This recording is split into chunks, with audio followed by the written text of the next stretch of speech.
जैसे कि last episode में हमने देखा कि जियाओ फैन बंदर के पीछे तालाब में गिर गया था और बेहोश हो गया था, और जब उसकी आंख खुलती है तो वो अपने आप को बेड पर पाता है जहां उसका मास्टर और उनकी वाइफ थी। मास्टर पूछता है कि आखिर तुम वहां कैसे पहुंचे, तुम्हें बताना होगा।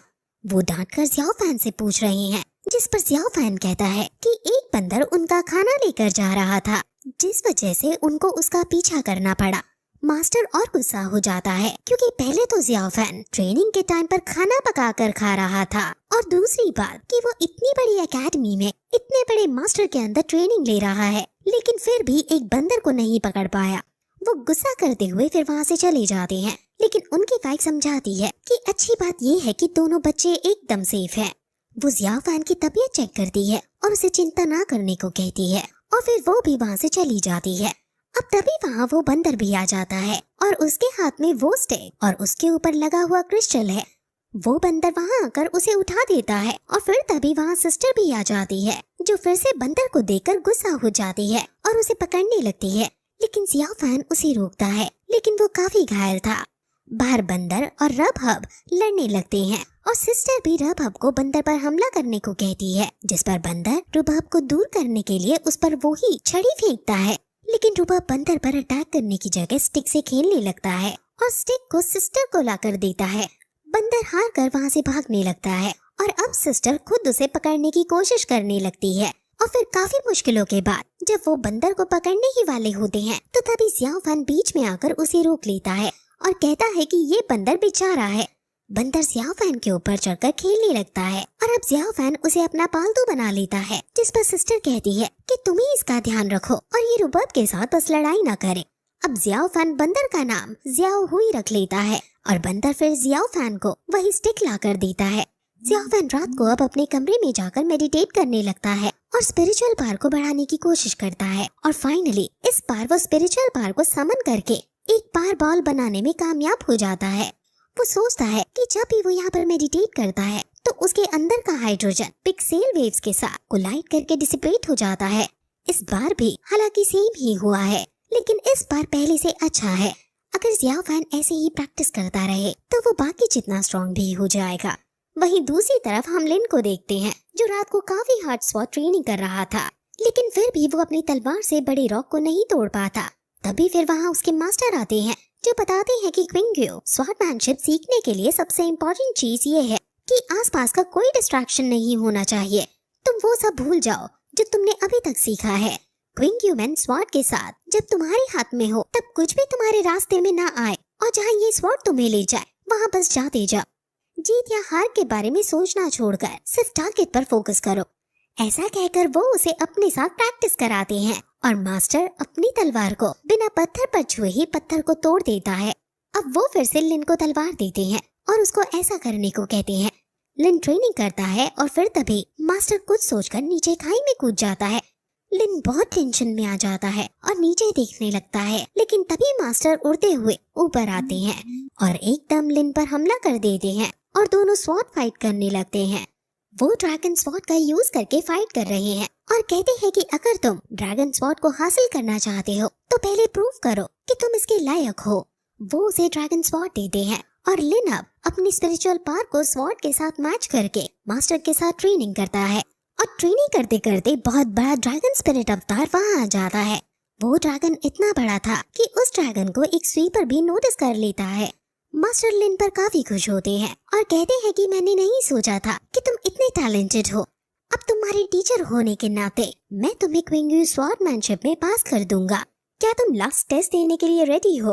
अब ऐसा कहते ही वो आसमान में उछलकर अपनी तलवार पर कुछ चैंटिंग करते हैं, जिससे आसपास का पूरा मौसम बदल जाता है, और अचानक लिन भी बेहोश हो जाता है।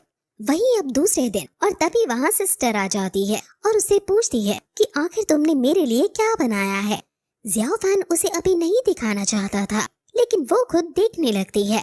जियाओ फैन ने उसके लिए बहुत कुछ बनाया था, जिसे देखकर सिस्टर काफी खुश होती है, लेकिन तभी सिस्टर उसके हाथ में कुछ नोटिस करती है और उसे पूछती है कि आखिर ये क्या है। जियाओ फैन उसे अभी भी नहीं दिखाना चाहता था, इसलिए उनमें हाथापाई हो जाती है, और हाथापाई के बीच वो काफी करीब आ जाते हैं, लेकिन तभी सिस्टर उससे वो छीन लेती है। लेकिन फिर से जब ज़ियाओ फैन हाथापाई करता है तो वो बैम्बू पानी में नीचे गिर जाता है और बह जाता है। अब फिर तभी वहाँ सीनियर सॉन्ग आता है जो उसको बताता है कि कुछ गेस्ट आने वाले हैं। लॉन्ग शॉन फैन के डिसाइपल्स यहाँ आने वाले हैं और तुम्हें उनसे मिलना चाहिए। ज़ियाओ फैंग उस बैम्बू को जैसे तैसे निकालता है और फिर उनके पीछे जाने लगता है। वहाँ ज़ियाओ फैंग के मास्टर शीफू और लॉन्ग शॉन फैंग बैठे थे और वहाँ लॉन्ग शॉन फैंग के डिसाइपल भी मौजूद हैं। एक डिसाइपल को टी बैम्बू में पीनी नहीं आती और ये देखकर मास्टर शीफू कहते हैं कि क्या तुम्हारे मास्टर ने तुम्हें बैम्बू में चाय पीनी नहीं सिखाई। असल में ये मास्टर्स आपस में एक दूसरे से चिढ़ते हैं और अपने अपने डिसाइपल को दूसरे के डिसाइपल से आगे निकालना चाहते हैं। अब फिर डिसाइपल्स और मास्टर शीफू काफी बातें करते हैं और मास्टर शीफू हमें थोड़े चिढ़े हुए से लगते हैं और उन्हें पता चलता है कि डांस के दौरान रूल्स चेंज कर दिए गए हैं। ये सुनकर मास्टर शीफू को अजीब लगता है और कहते हैं कि क्या रूल्स चेंज हो गए। अब ये किस तरह के और क्या रूल्स हैं वो हम अगले एपिसोड में बताएंगे। अब जब ये लोग बातें कर लेते हैं वहाँ तभी सिस्टर और ज़ियाओ फैंग आ जाते हैं। ज़ियाओ फैंग अपने बचपन के दोस्त लिन को देखकर काफी खुश होता है और मास्टर और उनकी वाइफ को ग्रीट करने के बाद वो लिन से मिलता है और कहता है कि आज तुम्हें मेरी याद कैसे आ गई। सिस्टर लिन के बारे में पूछती है जिस पर ज़ियाओ फैंग बताता है कि ये लिन मेरे बचपन का दोस्त है और हम साथ में ही माउंटेन पर आए थे। अब मास्टर शीफू ज़ियाओ फैंग से कहते हैं कि तुम टेस्ट के लिए जा सकते हो। अब फिर मास्टर और उनकी वाइफ यहाँ से जाने लगते हैं और सिस्टर और लिन भी आपस में एक दूसरे को ग्रीट करते हैं और कहता है कि मेरे दोस्त के पास तुम जैसी दोस्त है जिससे वो जरूर आगे बढ़ेगा और तियानशी का नाम फिर से रोशन होगा। अब लिन ज़ियाओ फैंग से अकेले में बात करना चाहता था, इसलिए वो दोनों बाहर जाते हैं और एक दूसरे से बातें करते हैं कि हम 5 सालों से एक दूसरे से नहीं मिले हैं।